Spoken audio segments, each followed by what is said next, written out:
Ер нь нэр их учиртай шүү дээ. Хүний нэр, бүтээлийн нэр их учиртай. Тэгэхээр тэр нэр өөрөө том философи байдаг. Энэ монголчууд чинь нүүдлэгтэй хөсөг тэргээр нүүдэг байж тийм үү? Тэр бүх сэжмүүдийг хадгалснараа бусад хамтлагуудаас өөр мөц ялгаатай.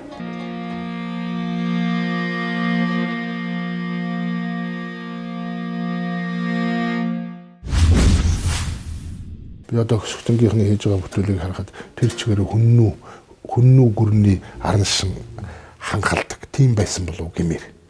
Тэгтээ орчин цагтай нийцэж байна, уйлдэж байна.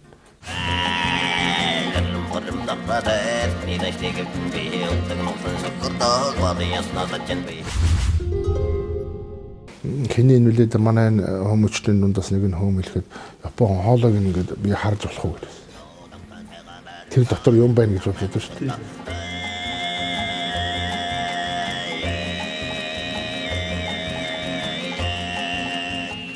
Хамгийн гол нь Монголын үндэсний урлаг байгальтайгаа их ойрхон. Байгалийн гол гор их энэ чимээ шувууны зэрэг энэ тэр чигээр хөгжин байна шүү дээ.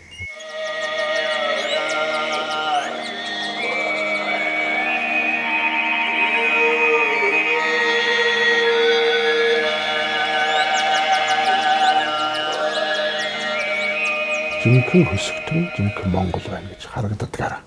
Шууд дуурахад л тэр нь харагддагаараа онцлог тийм л юм байна.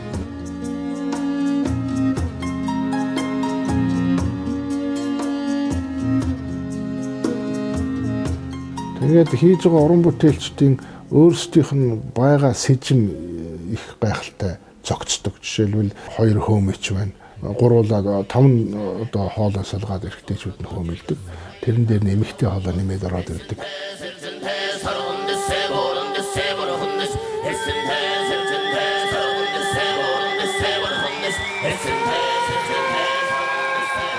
Чин Азийн одоо авиаснуудын тэр их наадамд би бол үндсэндээ өсгөтөн төрүүлсэн гэж үздэг. Гран при авсан гэж үздэг.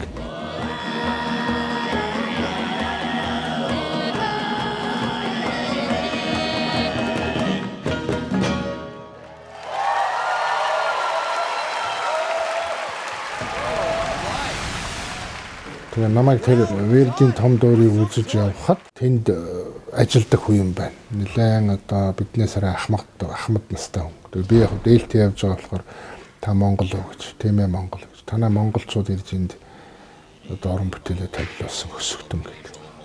Ямар гайхамшигтай сүнслэг урлаг байл гэж тэр хүн хэлж ирсэн.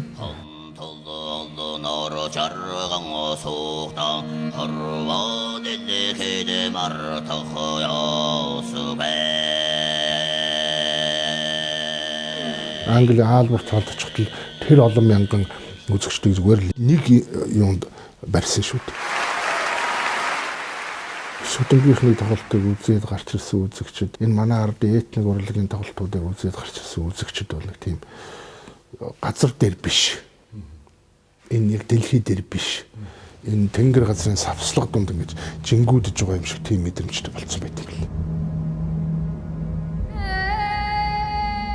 Тэгэхээр л энэ асар их өвдсөн байгаа байхгүй. Ер нь Монголын энэ цуур, хуур, хөөмий энэ төр бол асар их тийм эрч хүчийг гаргаж өгдөг.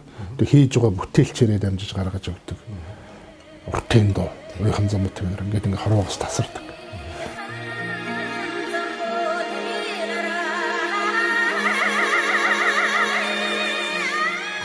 Нарабанцдгойг Нью-Йоркд уртын доо, уяхан замт тэрэгд олж яхад тэнд сууж исэн хүмүүс алах таших тэнхлэггүй болсон гэдгийг. Тэгээ энэ хүн хорвоогоос тасарчлаа гэж. Тэгээ би энэ тайлбарыг хэлжсэн. Энэ хорвоогоос тасардаг гэдэг энэ бяцлаглалын хэмжээ юм. Одоо бяцлаглалгаа яриад байдаг шүү дээ. Манай ардын урлагч өөрөө тэр чигээр бяцлаглал. Одоо хоцрогдсон юм гэж ярих гэдэг байна. Үгүй шүү дээ. Энэ чинь нөгөө тэр түрүүний хүний хэлдгээр тасарцсан урлаг. ертөнцөөс тасардаг урлаг байхгүй. Нарсаар од мичтэй уялддаг ийм урлаг байна. Тэгэхээр Монголын сонгодог бол энэ мөн гэж энэ дэлхий дээр бид нар одоо энийгээ таниулах, энэ тухайга омог мордом омой ярьж байх, тойрож бүтээж явах учиртай болсон цаг шүү.